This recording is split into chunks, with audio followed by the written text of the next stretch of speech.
আজ মঙ্গলবার আমরা সকালবেলায় চলে এসেছি মায়ের শাড়ি কিনতে।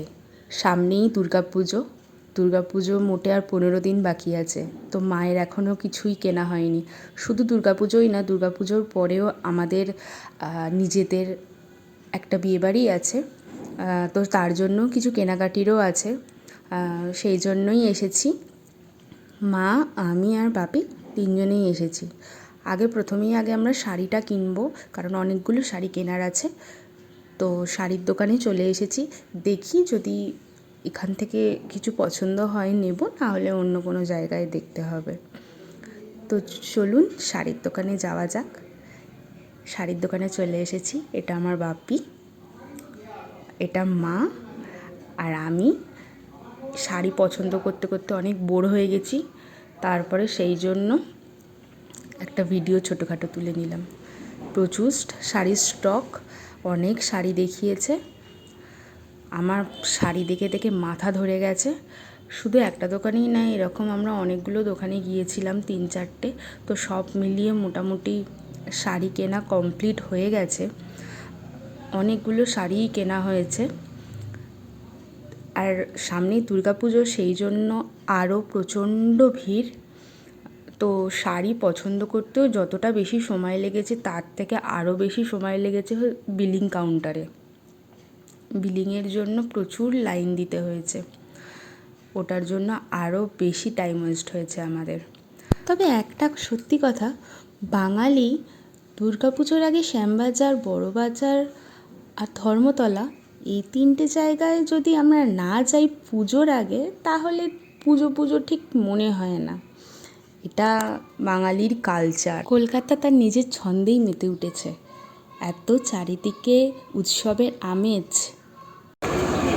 খালি পুজো কালেকশন আছেন, এদিকে আছেন।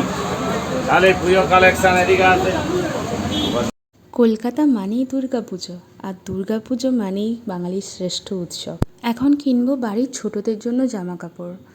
তার জন্য আমরা এই সামনেই একটা দোকান আছে, সেখানে যাব। এখান থেকে আগে আমি ছোটোবেলায় প্রচুর জামা কাপড় কিনতাম। দুর্গাপুজোয় এই দোকানটা থেকে জামা কাপড় না কিনলে আমার মনে হতো পুজোয় কিছুই কেনা হয়নি।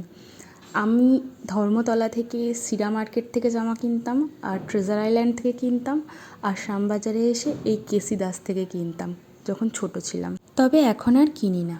চলুন, কেনাকাটাও হয়ে গেছে, একটু চা খাই। একদম সন্ধেও হয়ে গেছে, মাথাটাও প্রচণ্ড ধরে আছে। সামনে দেখছি সারি সারি কানের দুল বসেছে, এরকম কি দুর্দান্ত দেখতে। আমি প্রায় 4-5খানা কানের দুল কিনেছি। যেটা দেখছি সেটাই আমার পছন্দ হয়ে যাচ্ছে। এই দাদাটা কি দারুণ ঝালমুড়ি মেখেছে। আমি হাত ধুতে গিয়েছিলাম, দেখি এসে আমার ঝালমুড়ি মাখাও হয়ে গেছে। আমার হাতে মুড়ির প্যাকেটটা ধরিয়েও দিয়েছে। মুড়িটা সত্যি জাস্ট দুর্দান্ত মেখেছে। যেরকম ঝুরি ভাজাও দিয়েছে, ঠিক সেরকম পরিমাণ আলু দিয়েছে, আরও মশলা দিয়ে দারুণ মেখেছে।